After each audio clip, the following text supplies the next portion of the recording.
എത്രയും പ്രിയപ്പെട്ട പുന്നാര നബിക്ക് അങ്ങയുടെ ഉമ്മത്തിൽ നിന്നും ഒരു ഭാബി എഴുതുന്നത്. നബിയെ, എത്ര മനോഹരമായിട്ടാണ് അങ്ങ് ജീവിച്ചത്. അങ്ങയെ കാണാതെ, അവിടുത്തെ സ്വരമാധുര്യം കേൾക്കാതെ അങ്ങ് വഫാത്തായി വർഷങ്ങൾ കഴിഞ്ഞിട്ടും ഒരുപാട് ആശികങ്ങളുടെ ഉള്ളിൽ അങ്ങ് ജീവിക്കുന്നുണ്ടല്ലോ. അന്ന് ഒരു ഭിക്ഷക്കാരൻ വന്ന് അങ്ങയുടെ ഷോൾ വലിച്ചപ്പോൾ തോള് മുറിഞ്ഞ് വേദനയായപ്പോഴും അങ്ങ് പുഞ്ചിരിയോടെ മറുപടി നൽകിയില്ലേ? തോയിഫിലെ സ്വന്തം കുടുംബം കല്ലെടുത്തെറിഞ്ഞ് അങ്ങയെ ആട്ടിയോടിച്ചപ്പോൾ ജിബ്രീൽ വന്ന് അവരെ നശിപ്പിക്കട്ടെ എന്ന് ചോദിച്ചപ്പോൾ വേണ്ടാന്ന് പറഞ്ഞവർക്ക് മാപ്പ് കൊടുത്തില്ലേ? എങ്ങനെയാണ് റസൂലെ അങ്ങേക്ക് ഇത്രയും കരുണയോടെയും സന്തോഷത്തോടെയും പെരുമാറാൻ കഴിഞ്ഞിരുന്നത്? ഇവിടെ നിന്ന് ഞാൻ ഇത്രയും സുഖത്തോടെ ജീവിക്കുമ്പോഴും ചെറിയ പ്രയാസങ്ങൾ വരുമ്പോഴേക്കും തളർന്നു പോകുന്നുണ്ട്.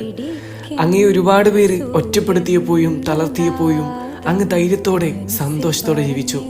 പക്ഷേ ഈ പാപിയുടെ ഹൃദയം തളർന്നു പോകുന്നുണ്ട്. കുറ്റപ്പെടുത്തലുകളും ഒറ്റപ്പെടുത്തലുകളും വരുമ്പോൾ